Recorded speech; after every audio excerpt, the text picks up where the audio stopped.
हिमालय के नीचे बादलों और बर्फ से घिरे पहाड़ों के बीच एक समृद्ध राज्य था, वरदानपुर। ये राज्य अपनी सेना से नहीं, अपनी तलवारों से नहीं, बल्कि महादेव की कृपा से सुरक्षित था। राज्य के बीच एक प्राचीन शिव मंदिर था और उस मंदिर के गर्भगृह में स्थापित था एक दिव्य त्रिशूल। कहते थे ये आम अस्त्र नहीं था, ये महादेव के स्पर्श से पवित्र हुआ त्रिशूल था। जब तक वो मंदिर में था तब तक राज्य पर कोई संकट टिक नहीं सकता था। लेकिन हर शक्ति के साथ एक नियम होता है और हर नियम तोड़ने की एक कीमत। समय बीता और वरदानपुर का नया राजा बना राजा वीर केतु। वीर शक्तिशाली, पर धीरे धीरे उसके हृदय में भक्ति की जगह अहंकार ने ले ली। एक दिन उसने महल की छत से मंदिर की तरफ देखा और सोचा, अगर ये त्रिशूल मेरे राज्य को बचाता है तो मैं इसे लेकर पूरी दुनिया जीत सकता हूं। राजपुरोहित ने उसे चेताया, राजन, ये शस्त्र नहीं, शिव की इच्छा का प्रतीक है। इससे कभी स्वार्थ के लिए मत उठाइएगा। पर जब अहंकार बोलता है तो बुद्धि चुप हो जाती है। अंधेरी रात, बिजली चमक रही थी, हवाएं मंदिर की घंटियों को हिला रही थीं और उस रात राजा वीर केतु ने पाप कर दिया। वो मंदिर में घुसा और उसने त्रिशूल उठा लिया। जैसे ही त्रिशूल अपनी जगह से हटा, घंटियां अपने आप जोर से बजने लगीं, आसमान फटने लगा, धरती कांप उठी और हवा में एक गूंज उठी।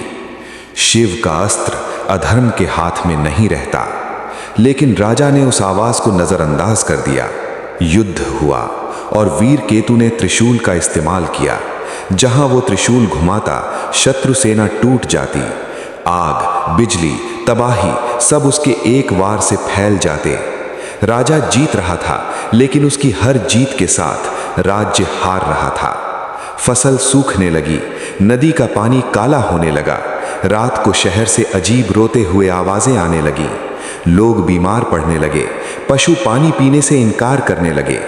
राजपुरोहित समझ गए, महादेव का त्रिशूल रूठ गया है। एक रात राजा वीर केतु ने सपना नहीं देखा, उसने दर्शन किया। चारों तरफ शून्य था, अंधकार था और उस अंधकार में 3 आंखों का प्रकाश। महादेव का रूप प्रकट हुआ, शांत लेकिन भयानक। उनकी आवाज गूंजी, शक्ति सेवा के लिए होती है, स्वार्थ के लिए नहीं। तुमने त्रिशूल को धर्म से तोड़कर अपने अहंकार से बांध दिया। अब तुम अपनी प्रजा की पीड़ा महसूस करोगे। राजा का शरीर भारी होने लगा, उसके पैर पत्थर बनने लगे, उसके हाथ, उसका सीना। वो चीखा, पर महादेव का न्याय चल चुका था। सुबह लोगों ने महल के सामने देखा, राजा वीर केतु खड़ा था।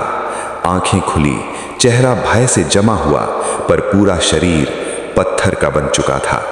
उसी पल मंदिर में त्रिशूल अपनी जगह वापस स्थापित हो गया। धीरे धीरे फसल वापस उगने लगी, नदी साफ हो गई, हवा हल्का महसूस होने लगा।